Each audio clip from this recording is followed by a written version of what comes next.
The first reason why Jesus spoke in parable was to protect the truth to the obedient who will search for the meaning. 2, to protect and preclude the truth from his enemies who opposes him to those who are unbelieving with ridicule. Now, number 3, it is to preserve the truth about the person of Christ for us to study.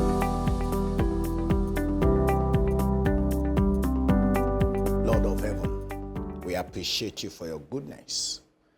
Thank you for showing us mercy and showing us your way systematically and bringing your truth to us.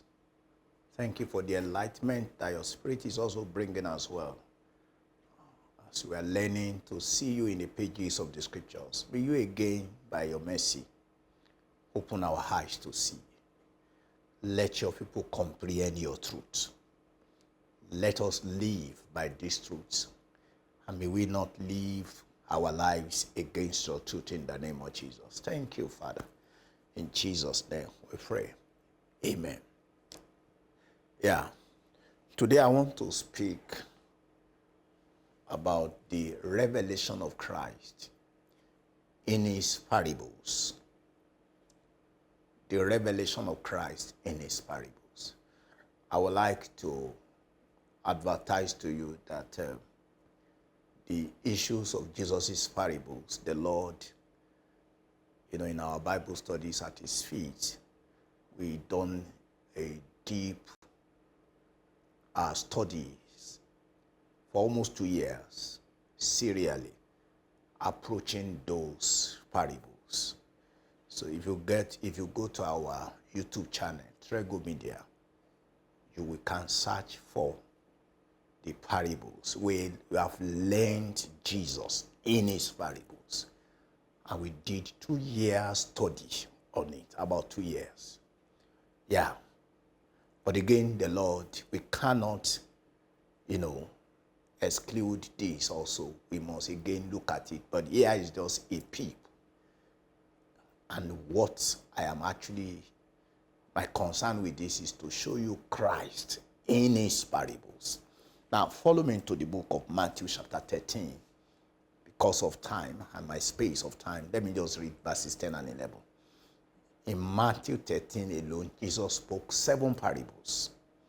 But when he finished the first, the parable of the sower, the disciples said something. Verse 10, and the disciples came and said unto him, why speakest thou unto them in parables? He answered and said unto them, because it is given unto you to know the mysteries of the kingdom of heaven, but to them it is not given. Now, the disciples, they query Jesus. Why did you speak to them? That is the crowd that gathered to hear you. Why are you speaking to them in parables?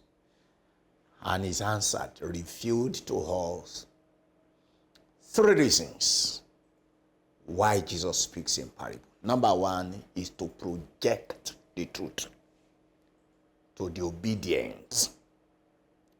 As he illustrates the truth, it will rouse his disciples to search for more meaning.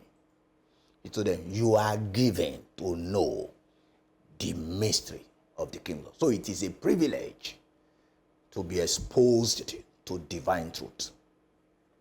Secondly, is to protect and preclude the truth from his enemies who opposes him, and the careless and the unbelieving who ridicules and misinterprets his word, whose ears, whose eyes, and whose heart are closed, so that they won't be converted. Now, I would like to show you this. Now, in verse 12, 13, and 14, it says, for whosoever hath to him shall he be given, and he shall have more abundance, but whosoever hath not from him shall be taken away even that he had.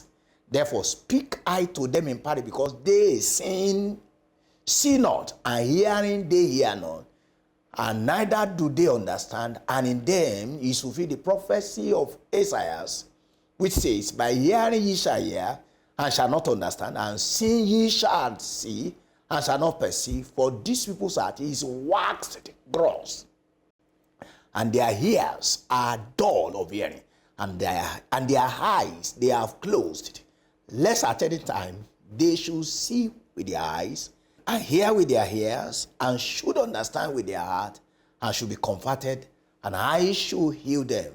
But blessed are ye, blessed are your eyes, for they see, and your ears, for they hear.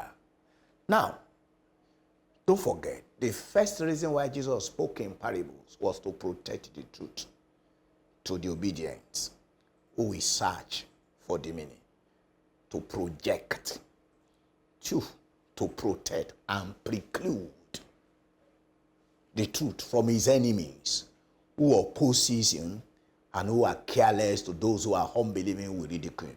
Now, number 3, it is to preserve the truth about the person of Christ for us to study.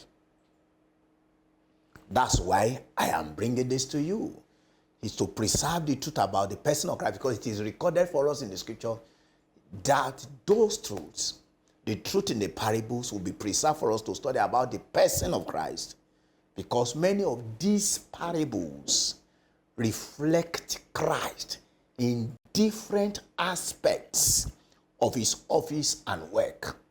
By studying them, we shall get to know him better. Yes, we shall get to know him better. Now, generally in the scripture, parables are designed for God's people for 4 reasons.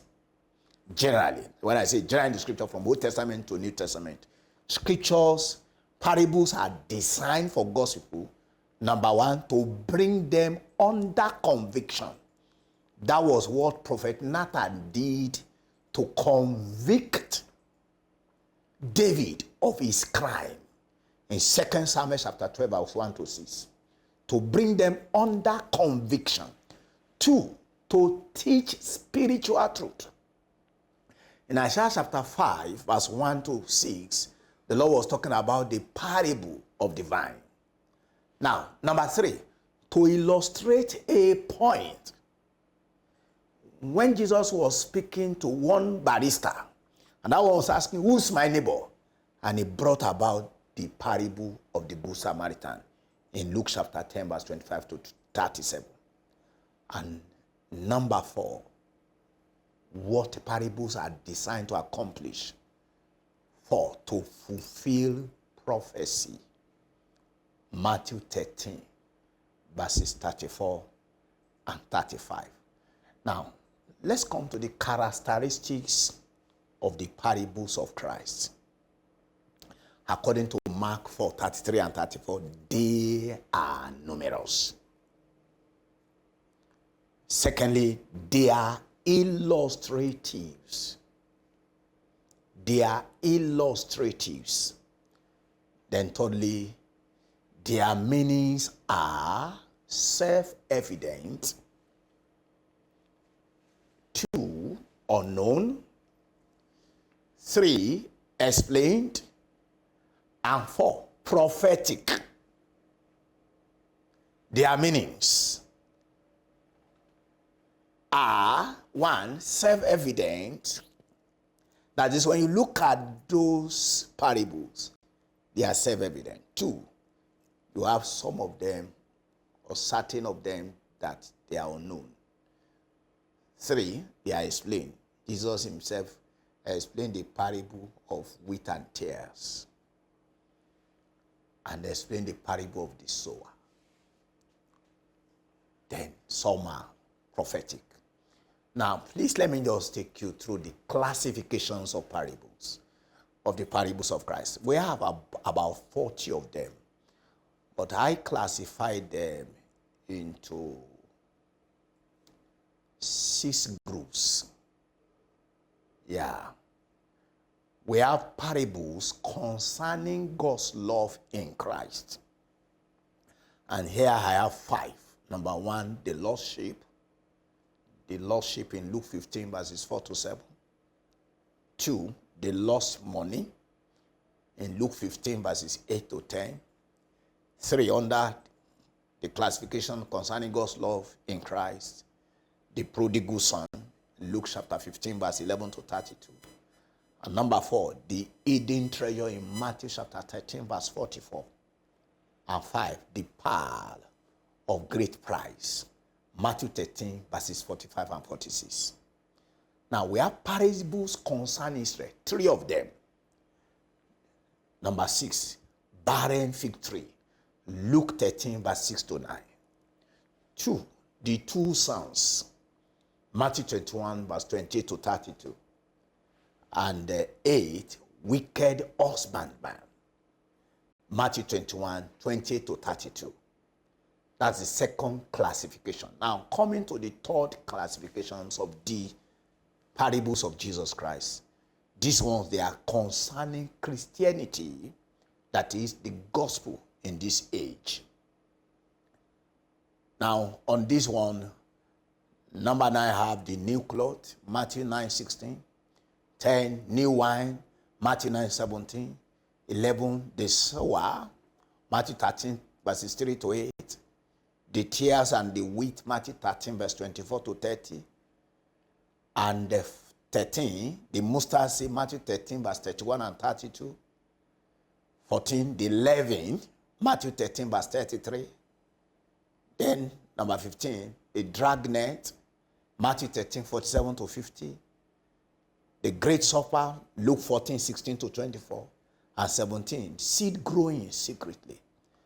And the fourth classification, concerning salvation, 18, house built on the rock. 19, Pharisee and publican. 20, 2 debtors, Luke 7, 36 to 50. And 21, marriage of the king's son, Matthew 2, 1 to 14.